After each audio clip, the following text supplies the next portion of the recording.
Hi everyone, I'm Victoria and Spencer-Kibble from Vast Therapy, and I help professionals to help them through their grief and their sadness so they become happy again. And I do see a lot of children, and I've just had a really interesting case and I just thought I'd just express to you, because just seeing a young child today that has unfortunately gone through grief very, very young. He's an absolute diamond of a kid, and is inspirational, and he really doesn't believe in himself. He has no confidence and he doesn't feel that he's good enough, that he matters, that he can do things, which all make him feel weak and vulnerable. And what he's basically developed is something as a protection. So every part of us believes it's either doing something good or bad for us, and the mind doesn't care whether it's true or false. But imagine a child's imagination.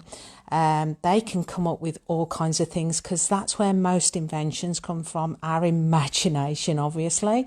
Some come from products that are already about and reinvented, but most things come from our imagination. They're not just bought off a shelf. So really take note of what your children are talking about, because it's really important, because the mind's main job is to take us away from pain and towards pleasure.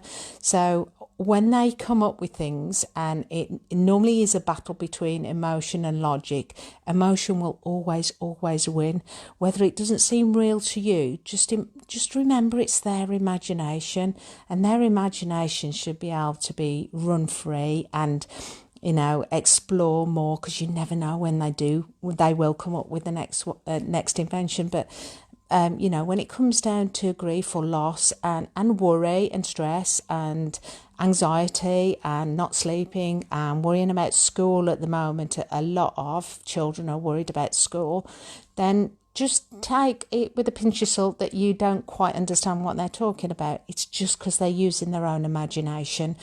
And that their mind does want to take them away from the pain, so their imagination will come up with something, and their mind only does what it thinks you want it to do, true or false, good or bad.